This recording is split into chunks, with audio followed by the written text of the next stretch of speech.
Welcome students in our e-learning program.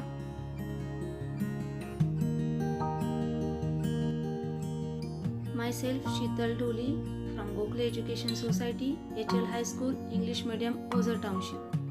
I am here for Standard 9, Mathematics Part 2.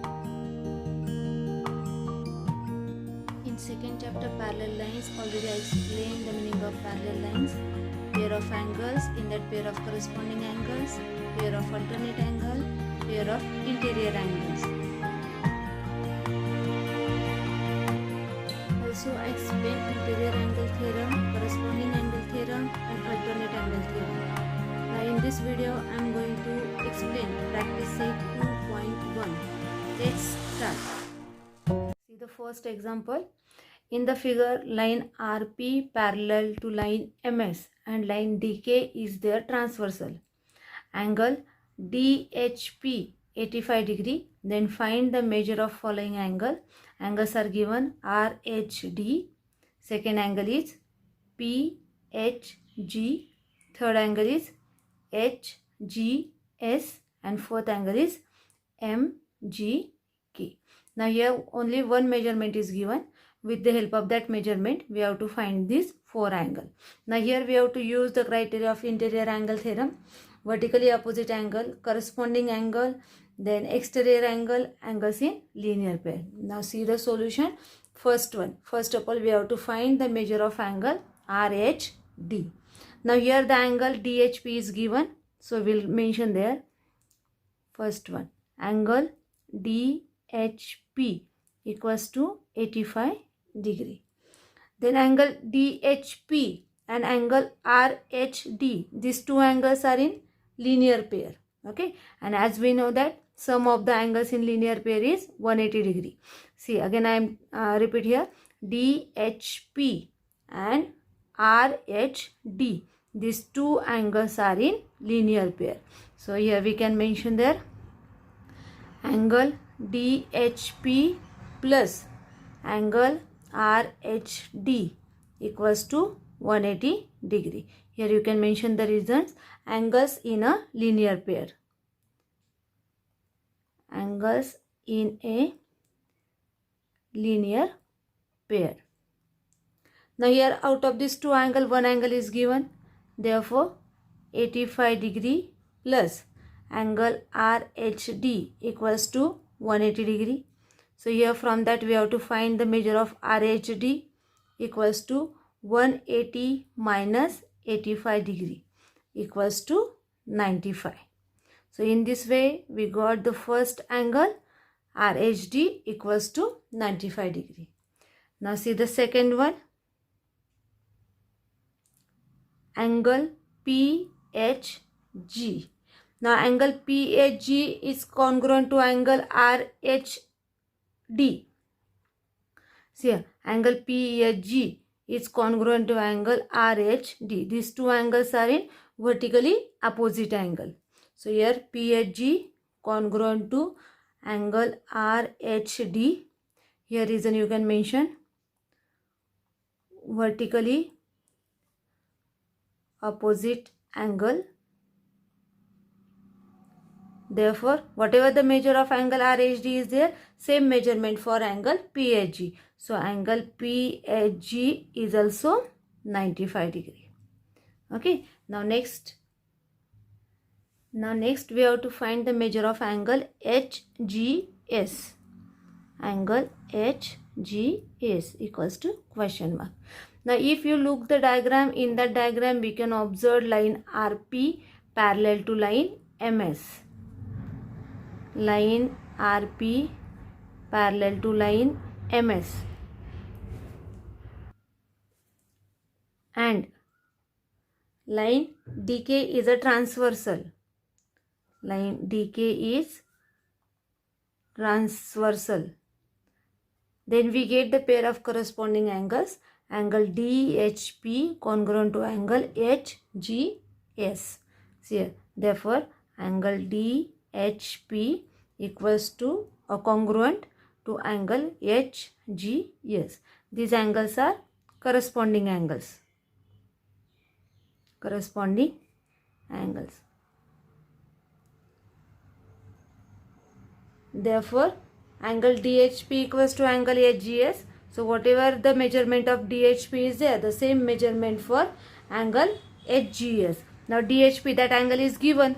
Okay. So here the measurement of DHP is 85 degree. So therefore the angle HGS is also 85 degree, as angle DHP equals to 85 and it is given. Okay. Now next, last one. Now to find the angle MGK, if you observe the diagram again here, as we know that RP parallel to MS and DK is a transversal, then angle DHP is congruent to angle MGK as a exterior, alternate exterior angle, as a alternate exterior angle. So whatever the measurement of DHP is there, the same measurement for MGK. So here at last we will write here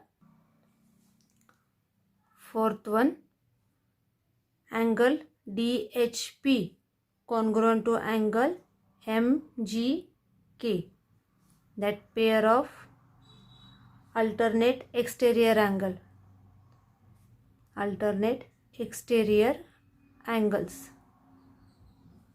So here angle DHP equals to angle MGK. Therefore the angle MGK equals to 85 degree. In this way you can solve the next example, second one, with the help of the criteria angles in linear pair, vertically opposite angle, corresponding angle, exterior angle, etc. Now I will take the example number 3. See the example. In figure 2.7, line L parallel to line M and line N parallel to line P. Find angle ABC from the given measure of an angle. Now here, according to the diagram, L and M, these two lines are parallel to each other, as well as N and P, these two lines are parallel to each other. And here angle, one angle is given 45 degree. You have to find the angle ABC. Now we consider here angle D. Now if you observe the diagram, we can see that here line L parallel to line M and P is a transversal. See here it is given line L parallel to line M and line P is a transversal. Then angle 45 equals to angle D, because these two angles are corresponding angle. So the measurement of angle D equals to 45 degree. Now we can take that angle A and angle D. Now these two angles are in linear pair. Sum of the linear pair equals to 180 degree. Okay, measure of linear pair is 180 degree. So angle A plus angle D equals to 180 degree. Angles in a linear pair. Now angle D, we know that one, it is a 45 degree. So we substitute the value of angle D. So we get angle A plus 45 degree equals to 180. So angle A equals to 180 minus 45. Angle A equals to 135. Now again look at the diagram. Here angle A and angle B, these two angles are vertically opposite angles. So these two angles are congruent to each other. Whatever the measure of angle A is there, the same measurement for angle B. So angle B equals to 135 degree. Now next, we have to find the measure of angle C. To find the measure of angle C, we have to consider the line N parallel to line P. Okay, so here when we consider line L parallel to line P, then M and M is the transversal. See, line N parallel to P and here M is the transversal. Then we get here alternate angle, angle C congruent to angle A. These two angles are alternate angle. So here whatever the measurement of angle A is there, the same measurement for angle C. And as we got the angle A equals to 135 degree, so the measurement of angle C is also 135 degree. Okay, got it everyone? So in this way, with the help of diagram, or if any one angle is given, you can find the remaining angles. Now one more sum I will take. Now see the fourth example. In the figure, sides of angle PQR and XYZ are parallel to each other. Then prove that angle PQR congruent to angle XYZ. Look at the diagram. Here it is mentioned that sides of angle PQR and XYZ are parallel to each other. We have to prove that angle PQR, that means this angle, is congruent to angle XYZ, this one. Now here we have to do the construction. We have to extend the ray XY. Now here we can observe ray, let ray XY intersect the ray QR at M. See here, XY intersect the ray QR at point M, such that we get the betweenness XYM as well as QMR. Okay, then here it is given line ray YZ parallel to ray QR, it is given, and XY, line XY is the transversal. Then angle XYZ, see the angle XYZ congruent to angle YMR, this angle congruent to this one. These two angles are corresponding angles. Okay, now ray YX parallel to ray QP, this one, ray YX parallel to ray QP, this is also given. That is ray MX, instead of YX we can write there MX because it is a betweenness. So ray MX parallel to ray QP, and QR is a transversal. If we consider QR is a transversal, then angle YMR, this angle YMR congruent to angle PQM, congruent to angle PQM. These two angles are corresponding angles, so these are congruent to each other. Now instead of that PQM, that means angle PQM congruent to angle XYZ, from 1 and 2 we can mention, because here if you observe 1 and 2, here YMR and YMR both are same, so we equate the remaining two angles, that is PQM congruent to XYZ. But that PQM is nothing but PQR, betweenness, so angle PQR congruent to angle XYZ, angle PQR congruent to angle XYZ. In this way you can complete the proof of this equation.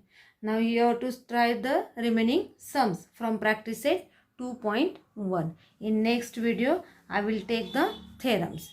Thank you.